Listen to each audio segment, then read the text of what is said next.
Good evening, everyone. Welcome to our 11th presentation after last week's break.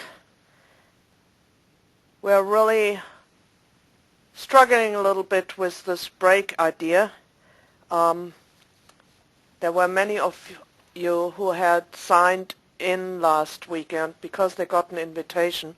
Maybe it had something to do with the fact that you went on the call or you came late or something the week before and weren't reminded that we had a break. I will send out an email after today and we will decide if we will take the second break that was planned or are going to go straight through. So if you please would, when you get that email, respond to it so I can figure out which way to go. Tonight we will be talking about holistic lifestyle, predator versus prey, and natural lifestyle requirements. So it's a rather huge lecture again, and lots to say, many lists to go through, what is and what is not natural, what is holistic, and so on. The picture here that you see is of a miniature stallion who, I think everybody can read this clear, is rather proud of himself. And the picture was made by Dwayne Snyder, an equine photographer. His wife is a rider and her horse is barefoot. So good combinations.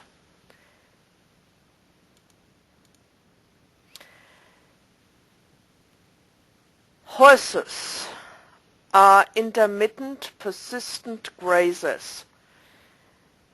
They are very active animals who are socialized in herds. They are protective and territorial, thrive in all weather, and relish fresh air. This is the basic makeup of the horse. During his evolution, the horse has also developed qualities each horseman has to know if he wants to understand why a horse is like a horse.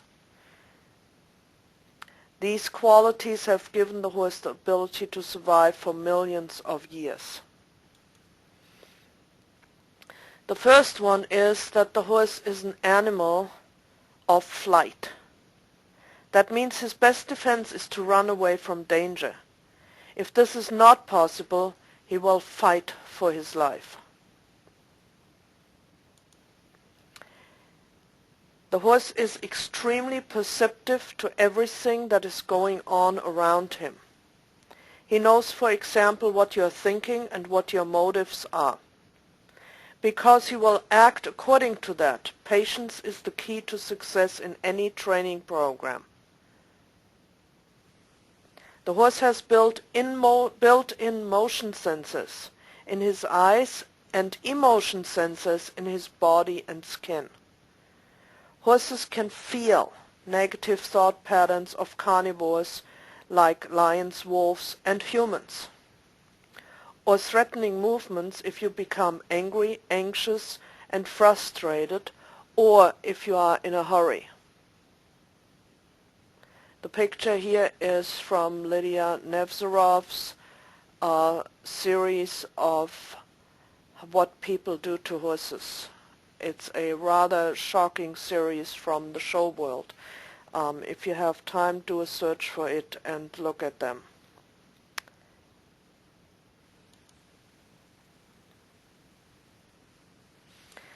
If a horse senses a lack of patience and confidence, you create a horse that will not cooperate when you want him to because he's getting nervous about what might be happening to him. In fact, horses don't care at all about how much you may know. They only want to know how much you care.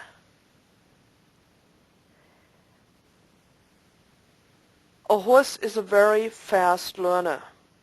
Most of the times he's got it after 3 to 4 repetitions, as long as it is simple and easy to follow. Most of the times we actually ask too much in too short a time. But a horse learns good habits as fast as bad ones. And then when we've got a problem because of his excellent memory, horses never forget what they have learned once in their lives. That is one reason why punishment doesn't work at all with an animal like the horse. The only thing that he will learn and never forget is that we are really as bad as he thinks, and that it is a good idea for him to avoid or to fight us. What horses need is respect and discipline, like a child does, but no punishment. So if we're going to be as kind as possible and as firm as necessary, without getting mean or mad, we will start up building a relationship based on love and trust. Then, and only then, do we have a good base for the future and the next quality.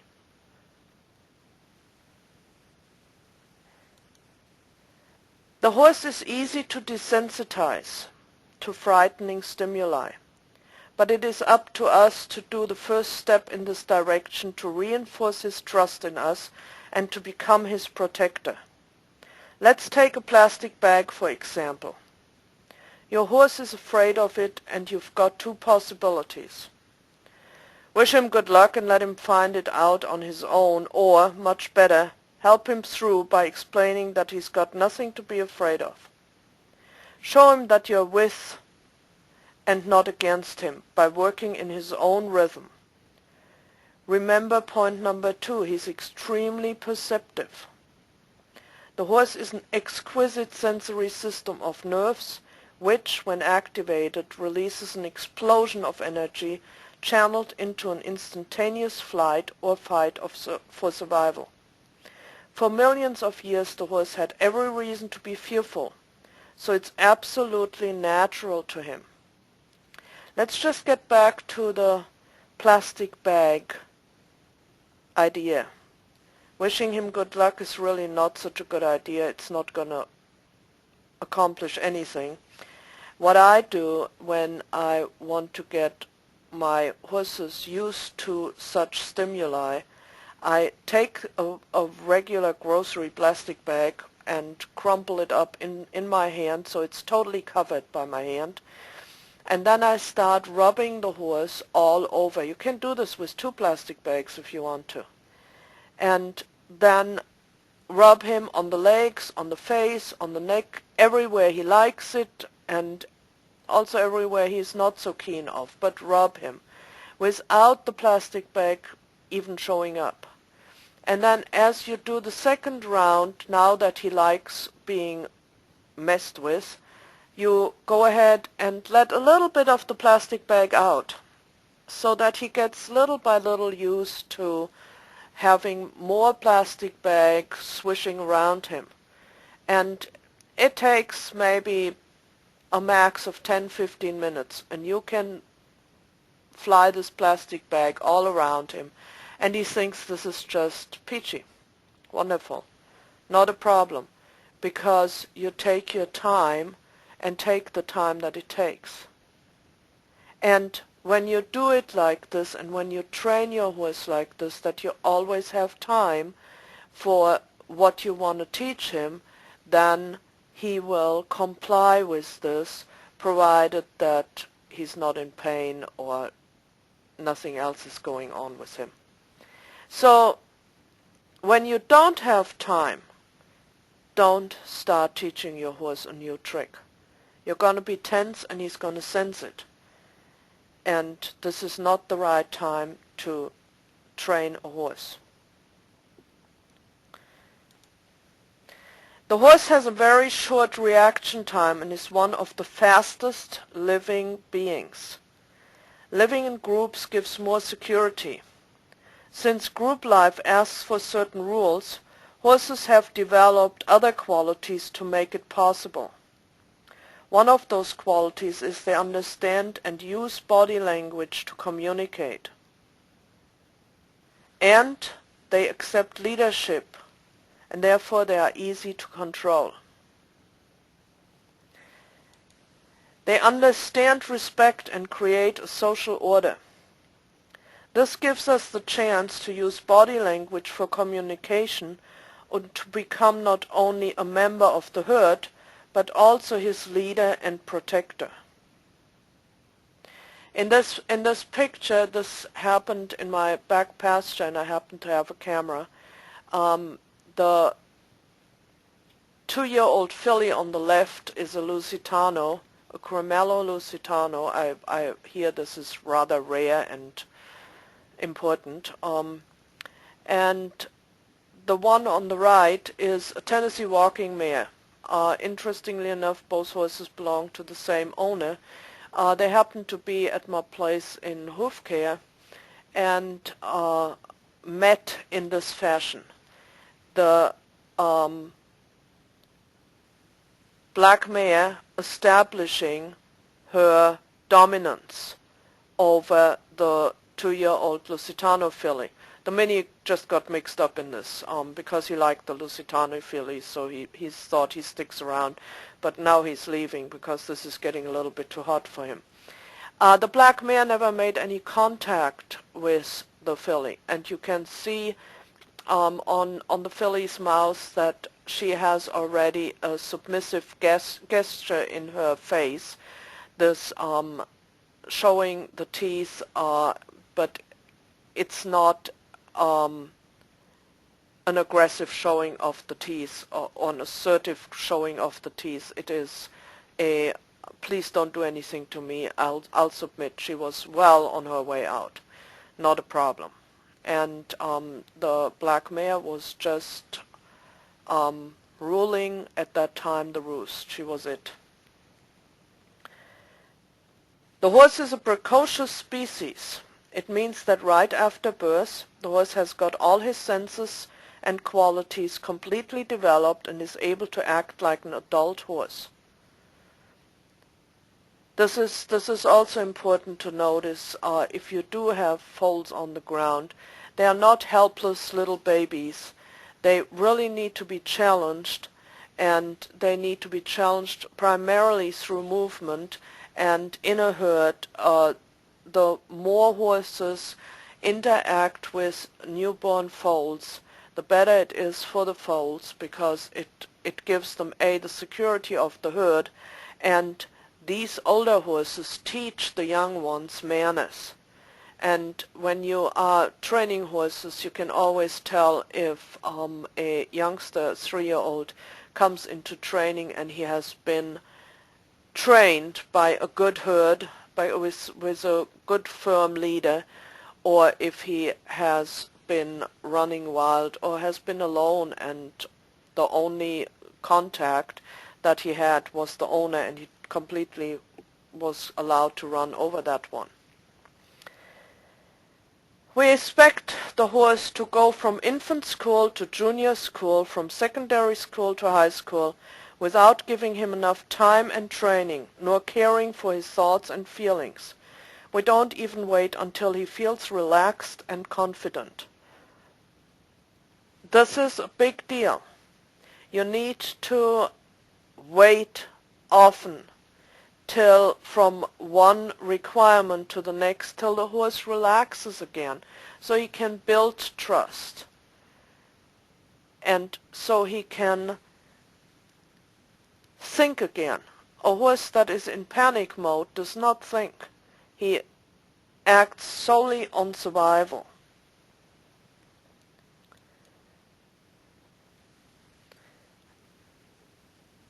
Horses have evolved as prey animals.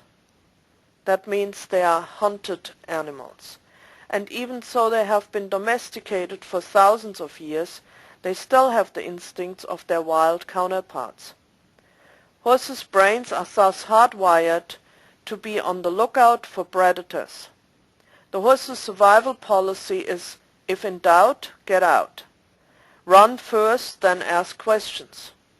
The horse's primary defense is to run away. If cornered, he may resort to kicking, biting, or, like here in the picture, bucking. This is defensive, not aggressive behavior. If a horse is uncertain of his safety, he will quickly become defensive. And I think in this picture this is very clear that this is a defensive horse. To me this is clear.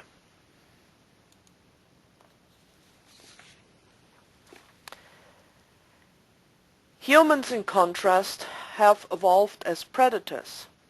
That means hunting and eating animals like horses. Even though humans have been civilized for thousands of years, they still have the instincts of a predator hardwired into their brains. Thus, when a horse gets frightened and defensive, the predator instinctively moves in for the kill. That means he becomes aggressive and angry. A confused predator becomes aggressive and angry. A confused prey animal becomes defensive. The more defensive the prey animal, the more aggressive and angry the predator. Each response builds from the other, and there is just no stopping it, usually. I'm not talking about you who are listening here, I'm talking about everybody else. Horses are also social animals. In the wild, they live in bands in which each horse has a defined social status, ranging from the most dominant to the most subordinate. The dominant horses have first pick of food, water, shelter, mares, etc. Dominance is established between horses when one manages to drive another from its body space. This may include some physical contact. This behavior is interpreted by humans as aggressive behavior, but would be more accurately interpreted as assertive behavior, as no damage is intended. Only space is required to be yielded. There's a few things I want to say about this. First of all, about the no damage is intended. We had briefly talked about this in the last lecture about chewing, and Dr. Cook, who was this afternoon on the call, asked again about this, and so I want to bring it up again because if he missed it, maybe somebody else missed it too. Horses that are shod have really not a good sense of how hard their kick is. Not only does the shoe exasperate the swing of the leg with centrifugal force, it also is very heavy compared to the hoof capsule, and therefore the horse will lash out a little bit harder than it would do without shoes. Horses in general do not try to hurt each other. And about space, every horse is a little bit different, but the more dominant nature the horse has, the more space he needs in a pasture where he or she is pastured with other horses. So this is really important when horses are put together in a pasture and they don't get along. It is not because horses can't get along with each other. It is because the space is too small. These horses, the horses that are dominant, have such a big bubble around them that they just cannot be in peace if they don't have enough space. And if the bubble around them is 1.5 acres, and the pasture is 1.5 acres, and there are 3 other horses, then mayhem will ensue without a question. So when horses don't get along, you have to either take other horses out till they have settled, or you have to provide them with a bigger place. Horses living in bands are natural followers. They feel comfortable following the other horses. Horses are not humans, and they are not aggressive, cantankerous, vicious, bitchy, sullen, stupid, lazy, or dull. Instead, reinterpret the horse's attitude naturally. Replace the words aggressive, cantankerous, vicious, and bitchy with frightened and defensive if the horse is on the lookout for predators, or assertive and dominant if the horse doesn't respect your space and is trying to yield you. Replace the words sullen, stupid, lazy, and dull with confused and desensitized. And this is a big one. I truly believe that there are no such horses as bullies. There are horses that have not learned to yield and therefore need to be re-educated, and there are horses that are in a lot of pain that we do not recognize as such, and they are just walking through this pain, and they walk across everything in their path. And if that happens to be you, well, then bad luck for you. But a horse that is trained to yield, either by the herd members or by you, because you have to be the leader in the pack, that horse will not walk over you. What motivates a horse? Left to himself, well fed, in a reasonably sized area with other horsey company, a domestic horse is perfectly happy. Spending days, weeks, and years mooching around, a little play, a run in the evening perhaps, no worries about predators, and no aspirations for self-improvement and greatness. As you can see from these two characters here, self-improvement and greatness is the furthest away from their mind. They are just happy to be there, and horses live in the moment. There is no thoughts of what's going to be tomorrow. This is all a horse wants. Comfort, extended periods of mooching, food, social interaction, some play, some exercise, no predators to worry about. Comfort means stability and predictability. For a horse it is very comfortable if you feed every morning at the same time. It really doesn't matter when you feed, as long as it's always the same time. It is amazing what a horse will learn to do to maintain his comfort. When I go out there in the morning to feed, or my husband goes out there in the morning to feed, and we are 10 minutes late, they are all lined up and going, "Hello, did you lose your watch, or what's the matter here?" And if we are 10 minutes early, there's nobody to be seen. They know exactly when it's time to feed and when they have to maintain their comfort to come in for feed.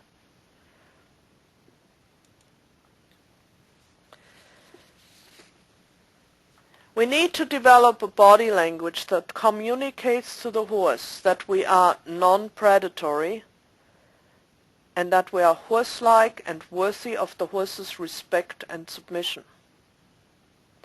To be non-predatory in our actions, we have to watch a sheepdog working sheep and do absolute the opposite. Do not creep around tensely, using strong eye contact, attempting to cut off and corner a horse, using quick, sharp, unpredictable movements. Surprise attacks with whips and spurs are received by the horse as fangs and claws.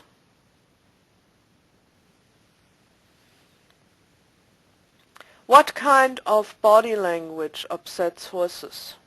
Tenseness, sharp, unrhythmical movements, surprise attacks, strong eye contact, tentativeness, aggression. In opposition to that, the horse likes body language that is relaxed, smooth, rhythmical movements, fair warning before physical reinforcement, less eye contact, and assertiveness.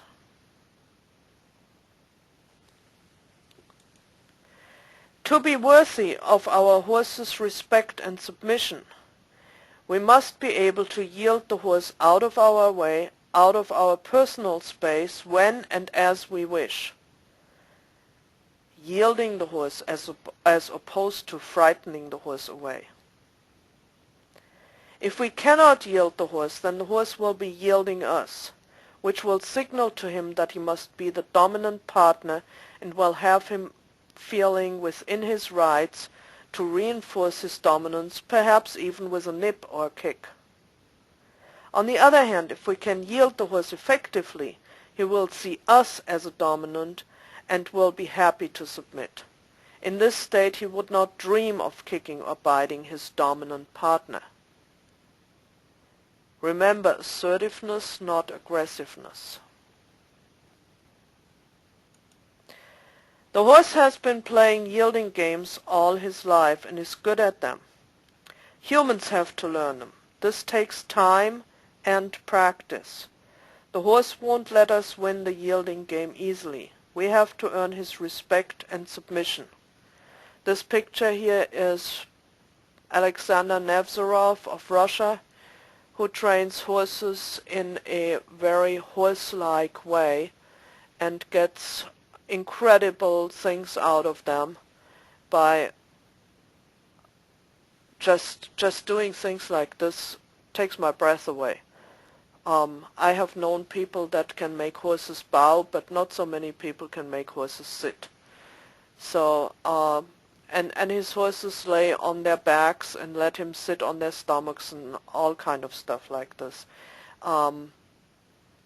And he has a whole scroll about this. Google him on the internet. Interesting reading. Alexander Nevzorov. It's in the lower right-hand corner of the picture. You can see this. Just Google it without the A. His wife is Lydia Nevzorova. It's a Russian thing. A horse's behavior is the sum result of the conditioning he has received throughout his life from his environment. Conditioning is a process where external environmental stimuli are linked or associated with certain behavior patterns.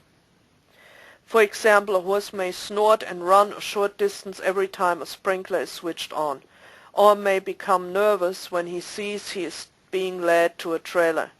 In these cases, the horse is associating the objects, the sprinkler and trailer, with danger, whether the threat is real or not. Every time the behavior is repeated, the conditioned response is reinforced. A conditioned response is involuntary. It becomes a reflex reaction to an environmental cue. Horses can't help acting the way they do. It is not their choice, but a result of instinct, and usually of random associations.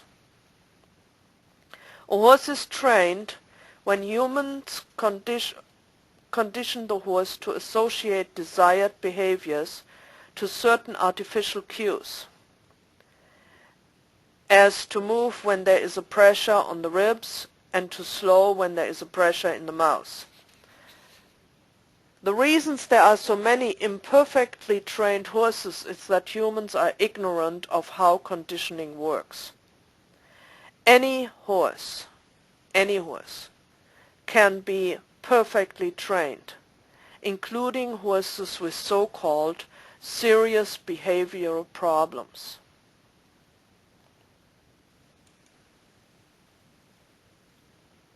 A horse is in some respects like a computer.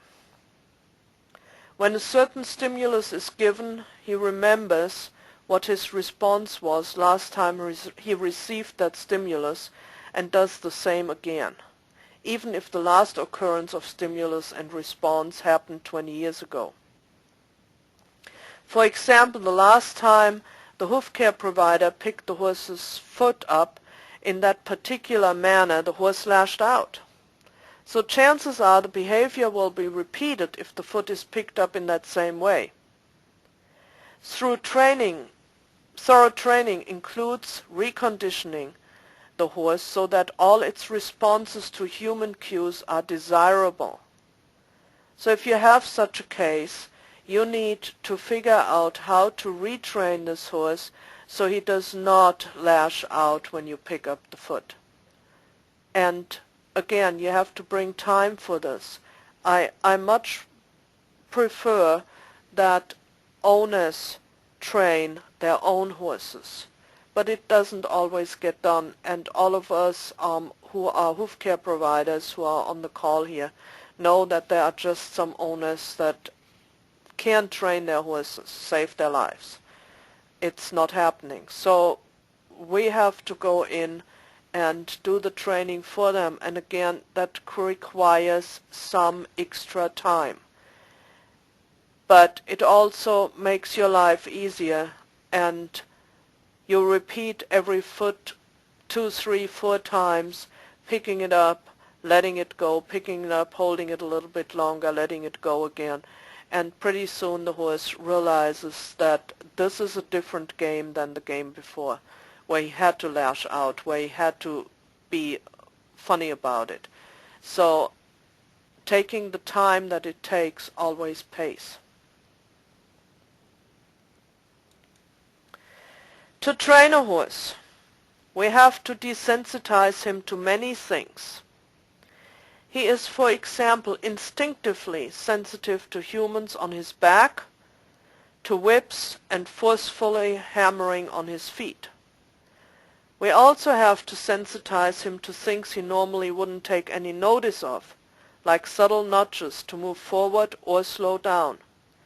How on earth do we achieve this?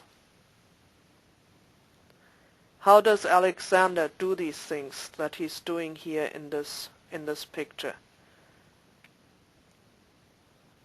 To desensitize a horse to an action, you have to stop the action before the horse reacts to it, or stop the action as soon as the horse stops reacting to it.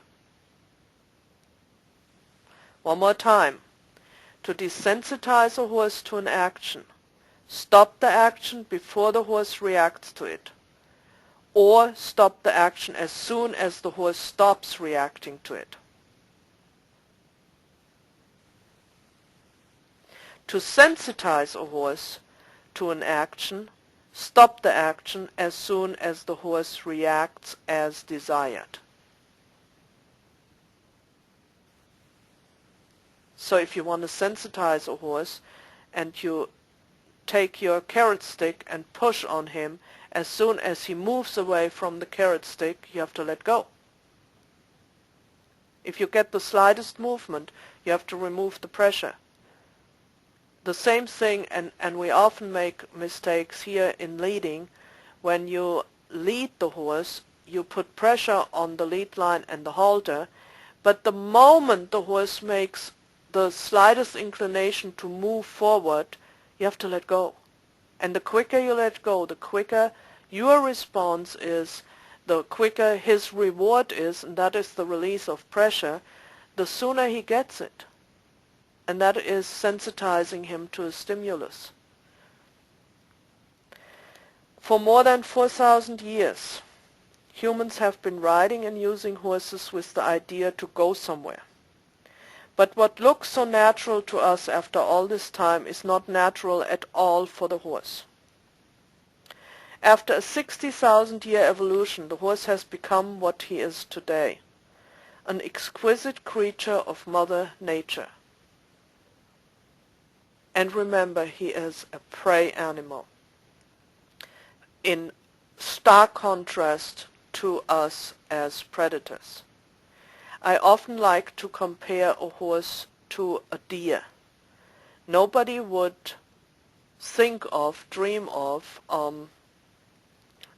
sticking a deer in a 10 by 10 stall and taking it maybe every second day out for an hour-long run in the arena, or have an hour-long run in the arena. That would just not be done. However, with the horse it is often done, and unfortunately more often than we think. And people think nothing of it. There is another thing that horses fall prey to, and that is named learned helplessness. And this learned helplessness is a term out of human psychology, and it is when the horse cannot fight for what reason whatsoever, what isn't comfortable to him. He will just give up. And he will do what is required of him, even so this is not comfortable to him. I'm thinking of things like roll cur, this rolling up the horse so he goes with the nose on the chest, which is really, really painful, or being pulled in the mouth, as we have seen in previous pictures, going towards a jump like crazy. These horses still jump and they still react because of this condition of learned helplessness. Another thing that I want to mention here, and we will talk about this again when we talk about how to recognize pain, but what you have to realize, or at least you all know this, but bring it to the forefront of your mind. A horse has no sound for pain. Horses suffer quietly. They do not moan and groan and complain. They don't whine like our dogs. They just suffer quietly. This is the prey animal's way. And once I realized this for myself, once it came to the forefront of my mind, it changed everything, the way I looked at horses, the way I communicate with them, and the way I ride them. Makes a big difference. So much about that, and now off to natural environmental conditions. Well, talking about what a horse needs in nature to succeed and how he goes about that. The basic needs of the horse is food, water, movement, and companionship. These four are what keeps horses around. Food, water, movement, and companionship. That sounds pretty simple. But let's look a little bit what that really means. In order to really understand our horses, we need to look at their lifestyles in the wild. In the last few decades, we have learned a lot from feral horses in the American West. We also start to get more information thanks to Dr. Pollitt and Brian Hampson in Australia about the Australian feral horses, the Brumbies. And they are out there and studying these horses and coming back with their own observations. Brian Hampson is going to be in the middle of August in Los Angeles and in Washington State, somewhere in the neighborhood of Bellingham, a little bit south of Bellingham, I believe, in Washington. If you want me to send you the link, send me an email. If you have a chance to go and see this, please do keep copious notes and please pass them on. Unfortunately, I can't go. I just came back from there. So there's only so many frequent flyer miles I have. The horses in the wild get much older than our domesticated horses and are not plagued by colic, skin conditions, navicular syndrome, dental problems, or founder. They do not have routine vet checks and nobody blankets them when the temperatures fall below freezing. Yet they are healthy, and they have been for 6 million years. This is how long the horse has been around in his present form.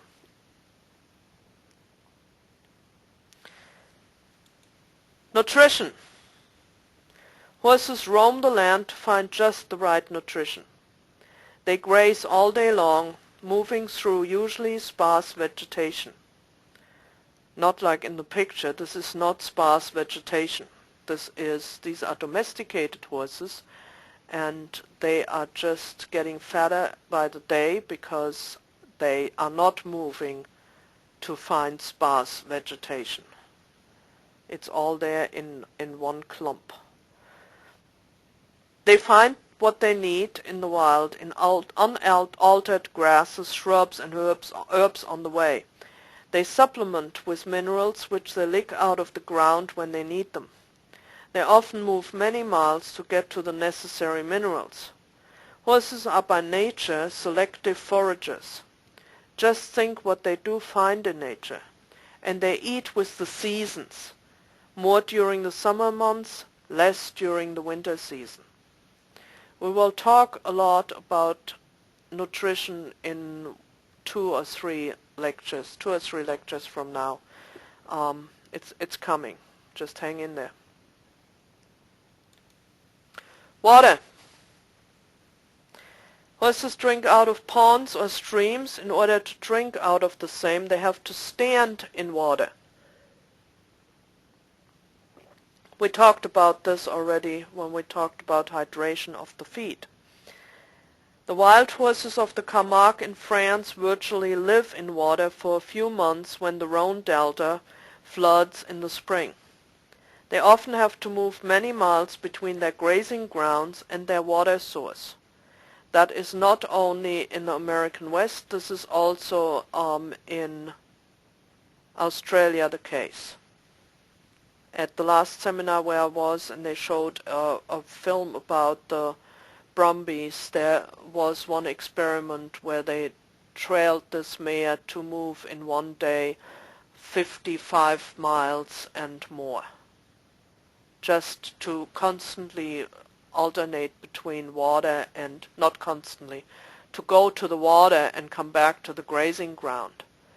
And these horses didn't go to the water every day. It was too far away. And they drank their fill when they got there, and then they went back to the feeding grounds. Movement. Horses move all day to eat. They move between feeding grounds and water. They move to play and run when they are afraid. They move a lot during the mating process. They are set up to move over any terrain at any speed. Movement keeps their body balanced, and they move a lot with their head down while eating. Unlike humans, they have no day-night rhythm. When one horse lies down to rest, the others usually will too. But at least one horse always remains standing on sentry duty. Most spend at least some time each day on their chests or flat on their sides for deeper sleep. Horses sleep efficiently standing up and doze this way for an hour or more at a time. Horse legs are constructed to lock into place for sleep, so remaining upright requires no muscular effort. This is named the stay system, and we will talk about the stay system a little bit during the confirmation lecture. Physiologically, it is actually more stressful for a horse to sleep lying down. Young foals have greater sleep requirements and prefer to do most of it on the ground. With age, horses get more of their rest standing, with one hind leg cocked, head down, eyes open in light sleep. And this is something that we will talk again about, why horses' hoofs grow crooked. One of the reasons that our domestic horses grow crooked hoofs is that they do stand around with one hind leg cocked. And I'll be explaining this later, but it all ties into each other. And finally, companionship. Horses are animals that fight through flight and live in a herd. We have this established by now. The herd is their security. They have a very important hierarchy, and every horse has his job within the herd. Horses really, in general, do not care where in the hierarchy they stand. It is really important for them to have their assigned place. The only one that's always a little bit nervous about this is the one that's on the bottom rung of that hierarchy. And when a new horse comes in, that is usually the most aggressive horse towards the new one, because he tries to claw his way up from being the last one. Because as we know, the last one is going to be somebody else's first meal. That is just hardwired into their survival technique. According to the Save the Wild Horses organization, a dominant stallion, usually 6 years of age or older, will be in the company of one mare or a group of mares 24 hours a day, all year round. He sires the offspring, and these foals are with their band for at least 1 year, usually 2. Many times the band has a dominant mare who will be responsible for leading the family group in their grazing. She will lead the family to the water hole and to the mineral lick, where they dig for these dietary supplements. She will guide them to sheltered places out of the wind when winter storms howl. In this picture here, you have the famous wild stallion Cloud. If you haven't heard about Cloud, Google him. He's just spelled as the cloud in the sky. And there are really interesting all-natural films about him that show how he grows up and how he develops, and fabulous footage to learn more about how horses in the wild interact. Excellent stuff.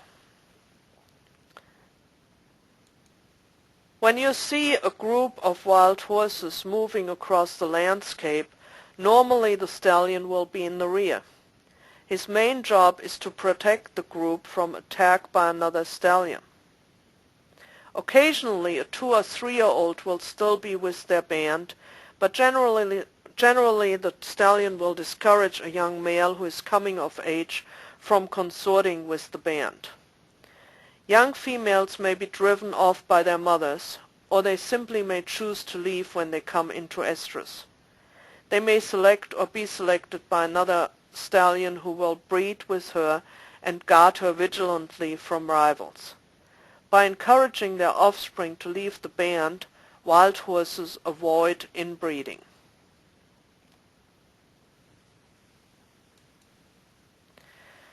This complex social dynamic holds the wild horse bands together, and each individual knows his or her place in the order. Rules of band behavior are carefully followed. Punishment to a young animal is swift, usually just a head movement with ears laid back or a nip or gentle kick. Affectionate displays of mutual grooming, simultaneously nibbling each other's necks and backs, are frequent between family members, occasionally even between the band stallion and his juvenile sons. Mutual grooming feels good and lessens tensions between these powerful, large animals. And this also will help you if you want to get a better relationship with your horse. Groom. Scratch him where he likes it. He will tell you where he likes it. And then when the whole scratching game is over, you have a better relationship and you can actually ask something from him. We had talked earlier about dominance and yielding. I see this a lot especially on ridden horses. And just for those of you who don't know this, that when the rider dismounts, the horse is sweaty, the bridle itches, and the horse goes ahead and scratches himself on the rider. And the rider is tired and at the moment is just glad it's over, what do I know. But lets it happen. That is a yielding game. A horse that accepts the human as the leader does not dare rub on the leader. So I just want to leave this with you, and that for tonight completes our lecture. I would now invite questions, either about tonight's lecture or whatever else is on your mind.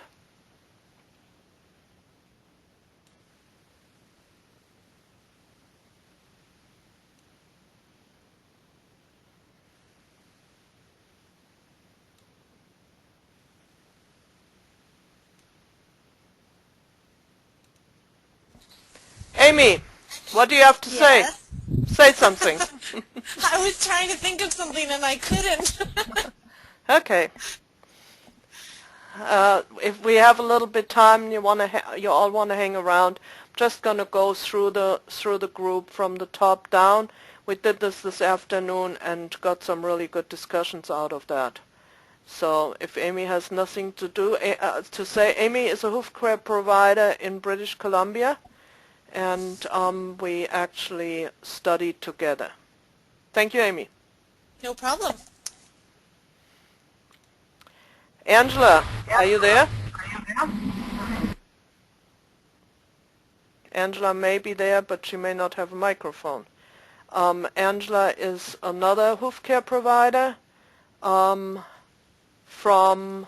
South Carolina, lives about 30 miles from me, and says that she doesn't have a microphone. That's a cheap way to get out of this.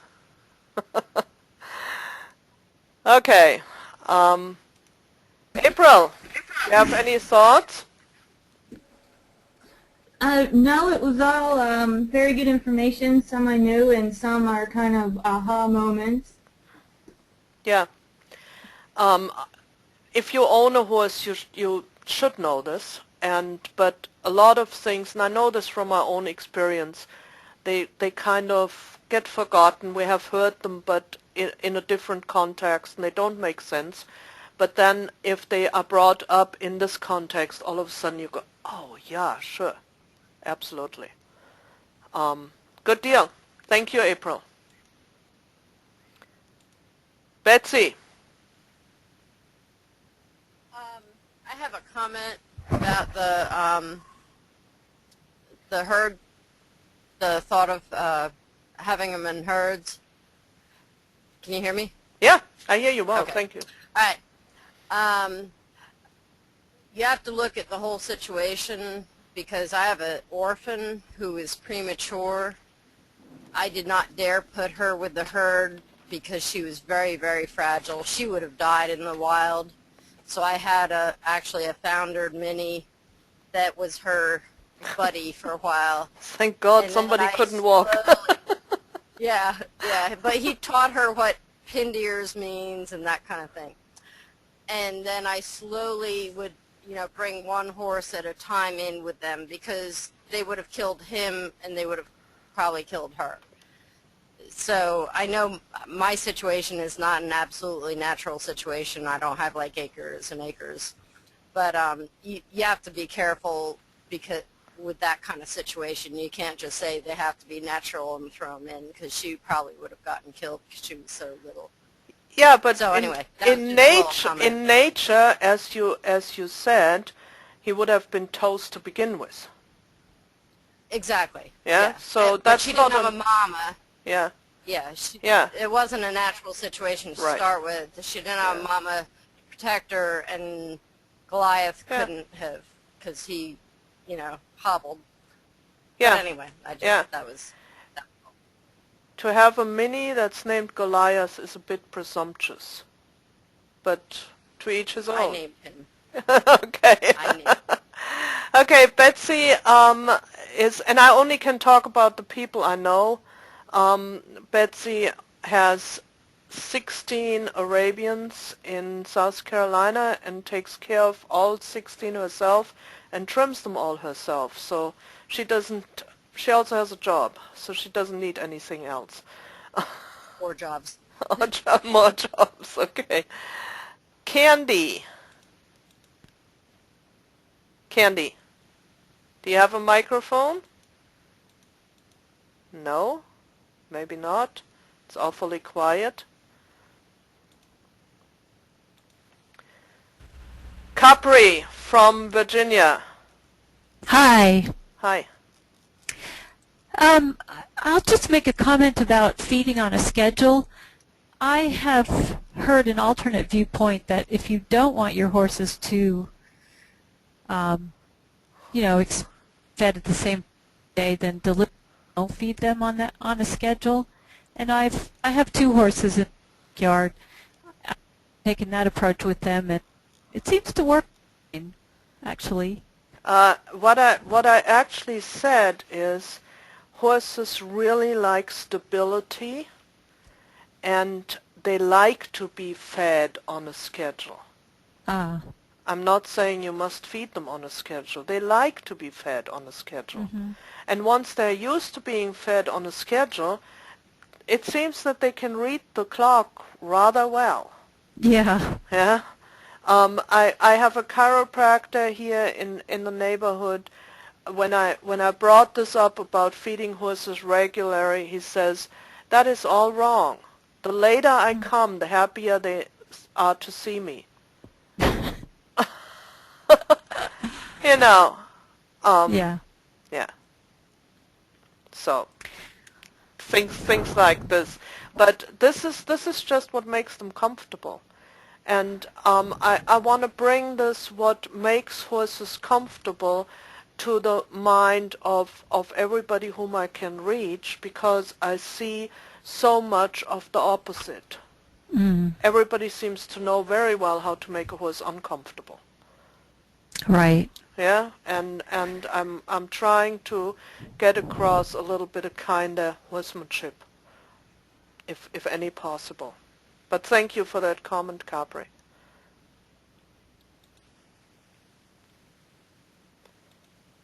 Denise.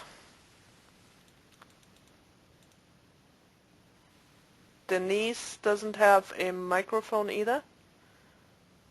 Maybe not.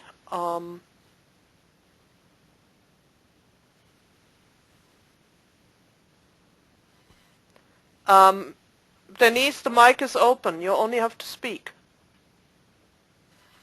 Raising the hand doesn't help. If you can't speak, please type it in the question box so I can go on. Or I can come back to you in a little bit.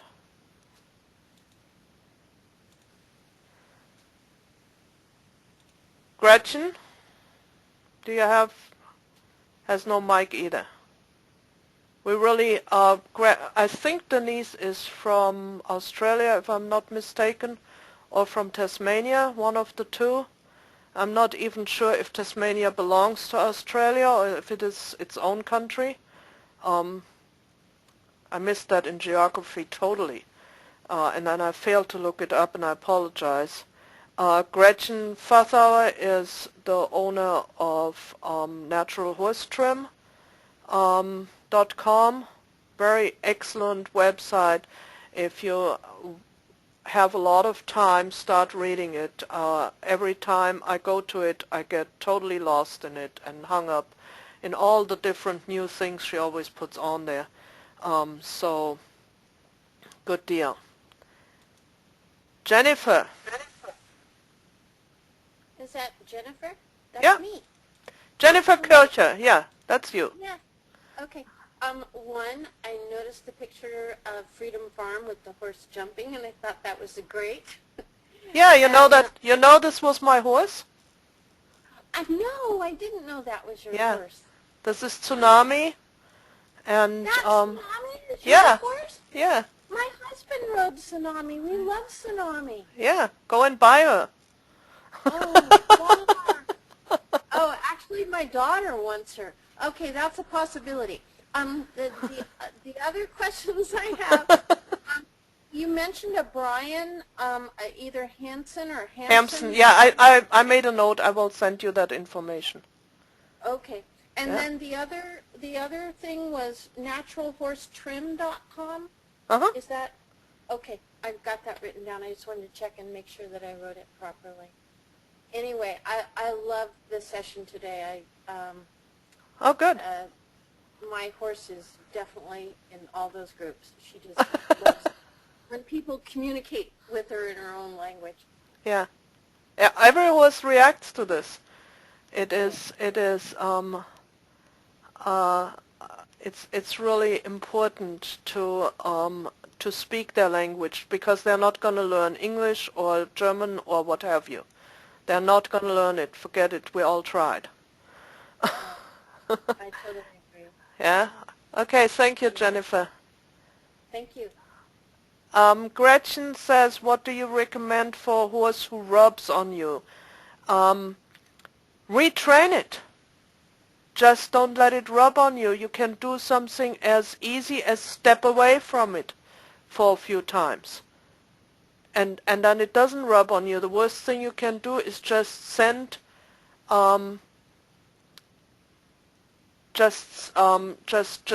there and take it.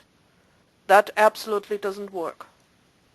But then first step away, and then reintroduce yourself, and if the horse moves towards you, you can just take your two hands and shoo him away.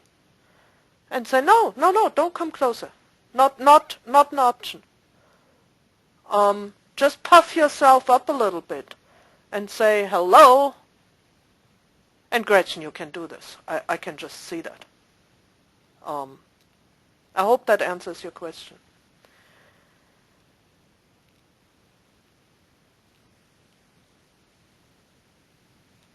Okay, Gretchen also writes, by the way, Carolyn Resnick, that's R-E-S-N-I-C-K,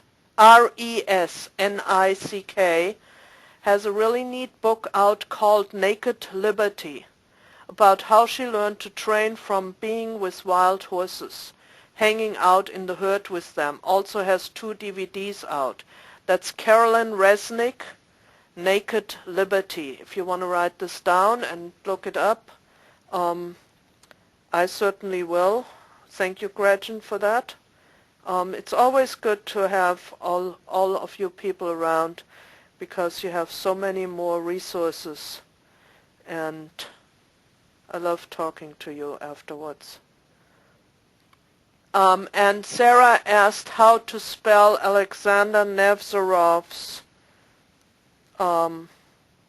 last name.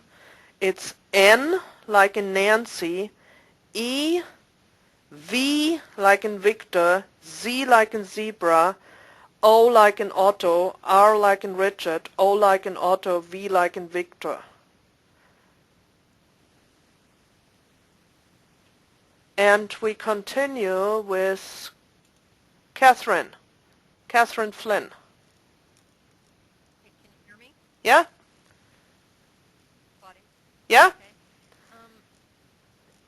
The lectures have all been incredibly valuable, but the thing that was most valuable to me tonight was when you talked about yielding. And I have a 3-year-old who needs some reminders of space and respect, and I think that will be really valuable with him. Yeah. All the natural horsemanship trainers have their own little games how to teach this to horses, and you can actually get a lot on the internet if you just look this up, yielding in horses. Putz around a little bit, look at all of this. There is so much information out there, and then pick out what you can use the best.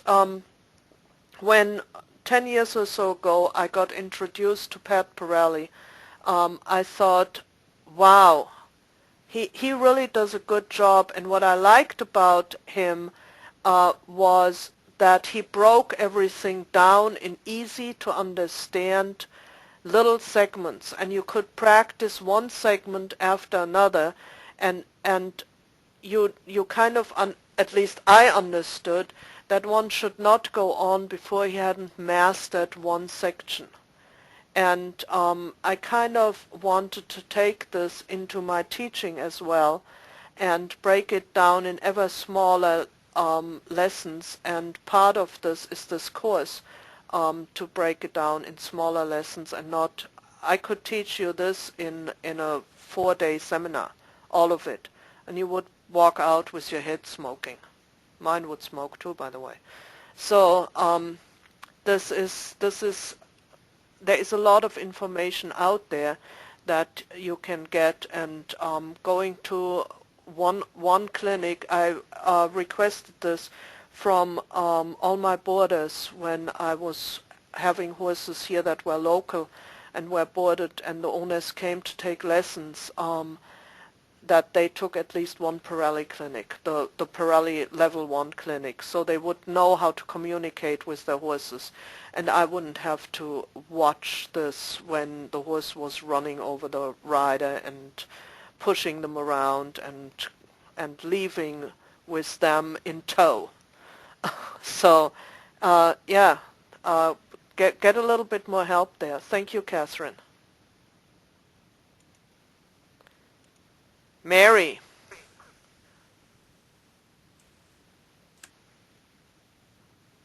Mary, you have a mic?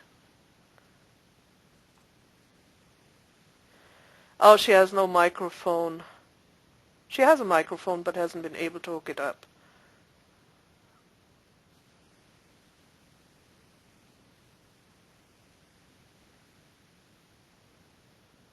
Oh, okay. This is interesting. Mary says, I continue to trim my own horses and try to follow other trimmers when time permits. I have 8 horses in one large pasture. They all get along pretty good.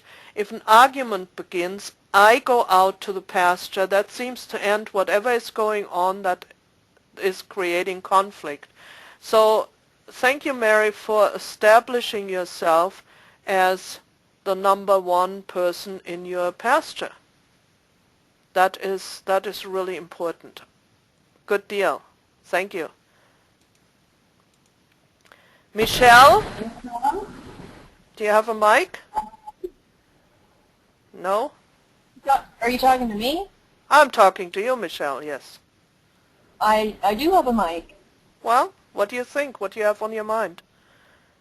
You have any thoughts? No, I find it very entertaining, and I'm on the same page, and I think what I really liked, we were just talking about it the other day, is the fact that it's great when people can come here and actually have a foundation of how to just be more savvy with their handling. So it was interesting that you said that you would require people to be more on the same page. Yeah.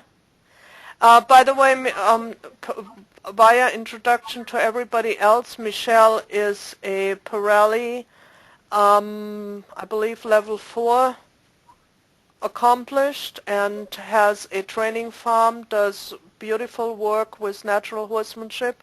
If you're anywhere in the South Carolina area, absolutely worth learning from Michelle. And we had wonderful training sessions for trimming at her farm, and the horses were great behaved, and that always helps. So natural horsemanship does work if it is done right. Thank you, Michelle. Thank you, too.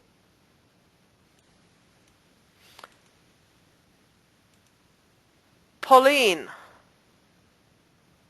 Hi, Claudia. Can you hear me? Yes? Yes, I just like I really enjoyed the session today. I like to do groundwork with my horses, so I realised the importance of them yielding out of your space. Yeah, and that was just reinforces everything that I believe in, really. Great.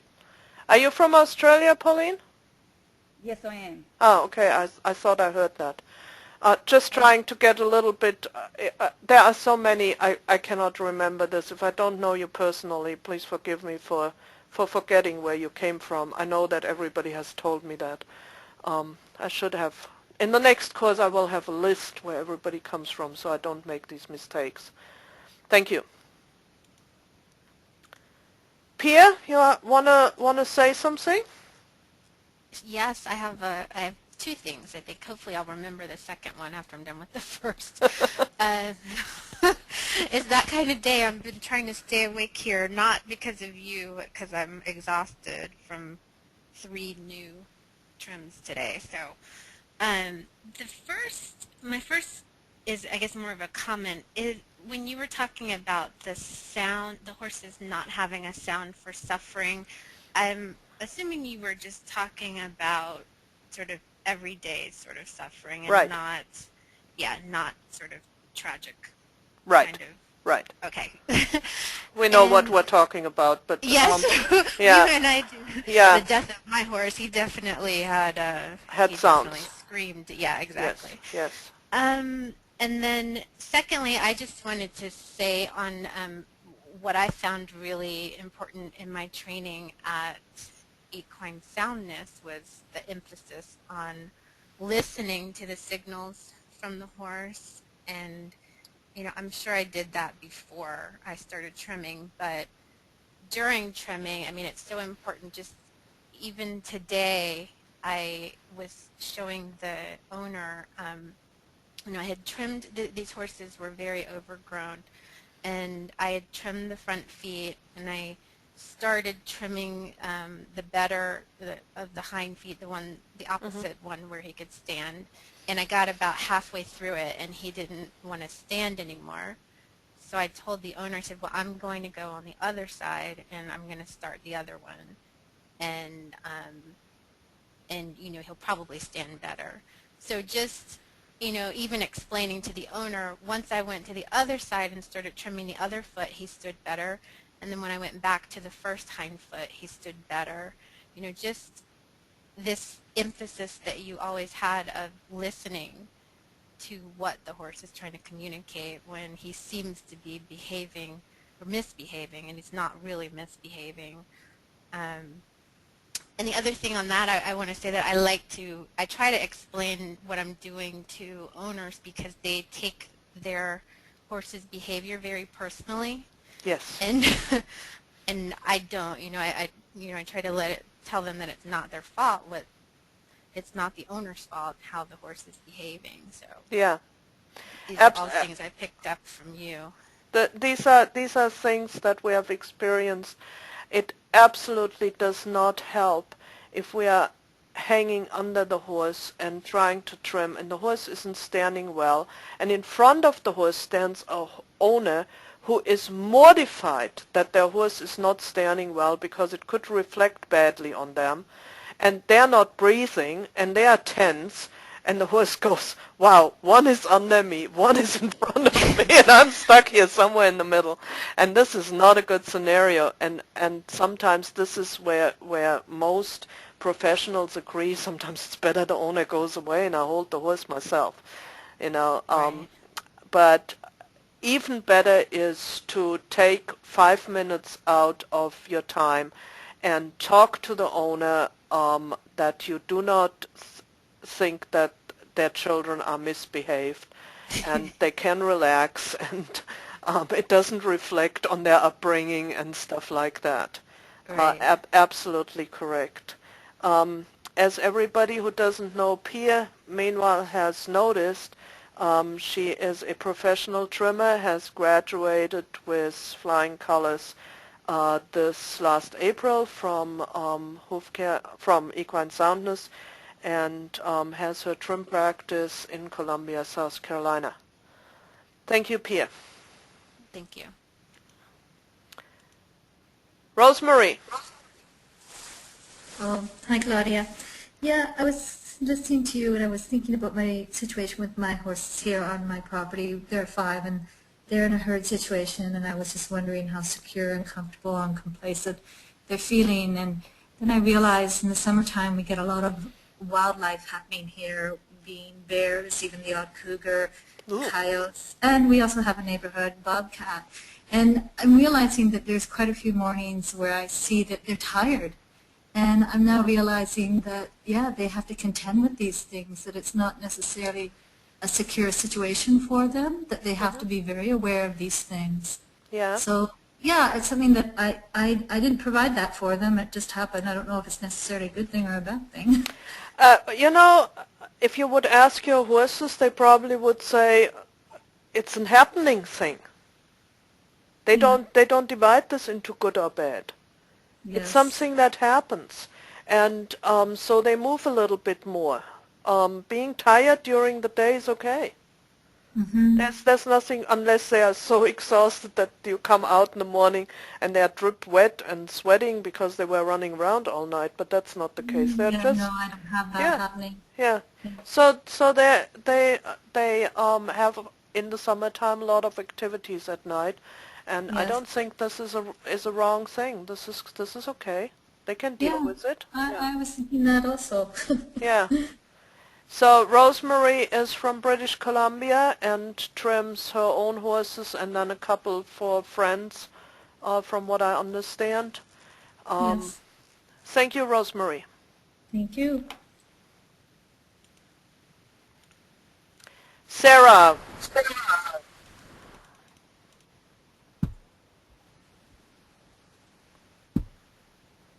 Sarah?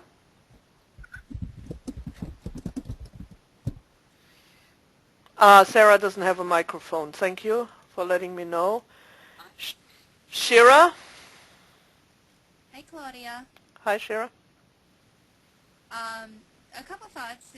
Interesting. I just moved my one of my 3 horses up to New Hampshire finally, and you know, currently she's with one very young 3-year-old who was not only not integrated into a herd, but was also fed very poor nutrition, like starved, when they got him.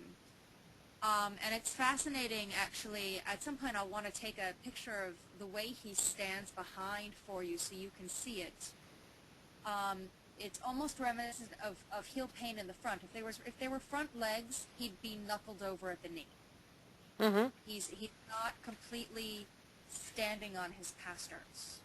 I've never seen a horse do this behind before. It's fascinating. And, you know, I've looked at his feet and I don't see anything terribly wrong with the feet. You know, the bars are a tiny bit high, but it's not like terribly deformed feet or anything that would necessarily cause that. And what's fascinating is my mare looked at him, pinned her ears, and he jumped about 3 feet back. And it was like that for the first day. And that was all she did. She just looked at him and pinned her ears. And today she was, you know, he was sniffing her nose and not jumping, and she wasn't pinning her ears at him. They know, the horses know when a young horse has to get socialized. Yeah, absolutely. And a mare like mine is not going to beat up another horse. She's just going to let him know what's appropriate, and that's it. And in this case, she's almost acting like a mother to him and really teaching him how to react well with other horses. So it's just a really fascinating thing to see. I'm going to take pictures of the way this horse stands, though, for you, so you can see it. It's just, I've really never seen anything like it. Yeah, thank you. I would like to see that. About the mare, we should learn something from this. She just puts her ears back and says, "Scat, go away. Don't want to have anything to do with you." We can make ugly faces. We can puff our chest out a little bit, and sometimes this is enough.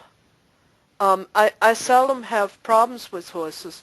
When I walk towards them, they are not invading my space, but I walk towards them with my shoulders squared and look at them, you know, and there you go. No invasion of my space. They know this already when I come into their space. So and always trying to get away to begin with the least amount of pressure. Starting with very little pressure, you always can build pressure up, like from the ugly face to waving your hands or something like that.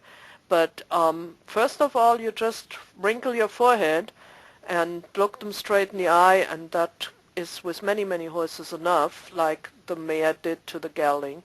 I have a hard time flattening my ears, so I have to resort to other ways. But thank you, Shira. Shira lives now in New Hampshire, moved there from Pennsylvania just last week or so, and is a professional trimmer and a professional natural horsemanship trainer. And yeah, thank you. Tracy. Hi, Claudia. How are you going? I'm good. How are you? Good, thank you. Yeah, a couple of comments I could add. Natural horsemanship, I only sort of learned about it a few years back, and it's made a huge difference to how I handle horses. I bought a couple of Clinton Anderson DVDs, and then I was just hooked on it. It's just amazing. It's great. Yeah, he speaks your language, doesn't he? Oh, that's what I found. Like, he makes it so a dummy could understand it. It's fantastic. Yeah. Another thing, pardon? Go ahead. Oh, another thing I noticed when I first started trimming a few friends' horses and stuff, that a few of them had sort of issues with their feet, like they weren't really relaxed when you sort of would pick their feet up. And now that I've been trimming them all for like a year or so or whatever, they've just gotten better and better at picking their feet up. Mm-hmm. And the other thing I noticed was that when I first started, that people expected their horses to just stand as still as a statue and never move a muscle. Mm-hmm. And if they did, they'd sort of be like, "Oh, do you want to do something with her, or do you want to hit her or yell at her or something?" And I'm like, "No, she didn't do anything wrong. Like, don't worry about it. Like, it's fine." Mm-hmm. And yeah, it's just taken a little while to sort of almost train the owners that just because the horse shifts their weight, or just because it might take its foot away once, it's not that big of a deal. Whereas I think they're sort of used to, you know, big tough farrier men, sort of the horse has to stand there or they get cranky. But yeah, I've just found just taking a bit more time, getting the horses to relax before I trim them and that they just stand a heck of a lot better. Mm-hmm. And what else? Oh, I was going to say too about Brian Hampson. Yeah, if any of you have the chance to go to one of his seminars, I definitely recommend it. He's he's really approachable. He's happy to talk about all of the stuff he does. It's just, yeah, he loves what he does. And yeah, heaps of questions. Ask him heaps of questions. Yeah, and take heaps of notes so I can hear what he has to say, because I can't go again. Sorry. Thank you, Tracy. These are very good observations. A lot of people, unfortunately, that have horses are afraid of them. And I see I'm a little bit longer already into horses. I started this when I was 17, and that's now over 50 years ago, professionally. And I started riding when I was 11 or 12. And in this time span, there has happened an enormous shift in horsemanship. It went from the old military man, from the rough and gruff handling, from the cowboy to a more female horse handler. And today 90% of all horses are handled by women. And there comes a lot of scare into this, especially when they are not experienced or when they had bad experiences. But I think this whole natural horsemanship speaks very much to us females and allows us to reason through these things. And we also can very well compare them to our children, how we raise them. And I think that somebody who is good in natural horsemanship also has it easier to raise their children. It's just a personal observation. Thank you, Tracy. Very good. And finally, Wendy has her hand up for, let me see, for 32 minutes. Sorry, Wendy, but now it's your turn. You have to turn up your microphone. I can only assume you. I cannot really hear you. Is that better? It's a little bit better. Oh, let me find the volume. I'm sorry. Is that better? No, No? just yell a little bit. Okay, the cheap microphone. I'm sorry. I'll get a better one. I just wanted to say it's good to talk to you finally. And I'm a new horse owner. It took me 46 years to get my own. And I'm just reveling in it. And this course, I'm a sponge. My head is smoking. And I go to recordings, and I look over my notes, and I'm taking pictures. I'm going to have a textbook when this is all done. Oh, good. I want to thank you. I know I sound crazy over this, but I really am happy. And it's helping me a lot because I'm having aha moments too. I mean, I'm glad April pointed that out. Because, I'm kind of new to the horse, and he's kind of new to me, and he's like a 4-year-old. He's a 13-year-old who acts like a 4-year-old, so we're learning together. And thank you to Carla. Carla Ball's the one who brought me into this, and eternally grateful. And I'm having a blast. This thing about the yielding game, yes, because he for me when he gets a chance, and I'm learning to, keep my space and my box. And I do take his behavior personally. I'm much of a mommy, but I'm learning, and this is a great help, and I can't thank you enough. Yeah. You don't have to take your horse's behavior any more personally than you have to take your 20-year-old's behavior. Okay. Daughter or son. So, there comes a time where you have to disassociate from this. Thank you, Wendy. Appreciate your comment. And I want to finish tonight with reading a story from Gretchen Fassauer that she typed in here, and I think it's great. I've kind of read it on the side. She says, I visited a BLM, that's the Bureau of Land Management, wild horse sale once. At the stud pen, one was bullying the others and forcing them to run round and round. I was looking down, photographing feet, and I think they were more attracted to me standing quietly looking down, head down, and not staring at them. One little guy hung around me in between mad dashes. I absently started scratching his withers a little, and when the bully came near, I stared hard at the bully to drive him away. Soon the little guy was over as much as he could. Other people said, wow, he's been messed with before, and they began to pat his shoulders too. Neat little guy, stood up for himself, but wasn't a troublemaker. When the people drove the bully out, interestingly, another bully emerged. And with that story, thank you, Gretchen, for typing this all out.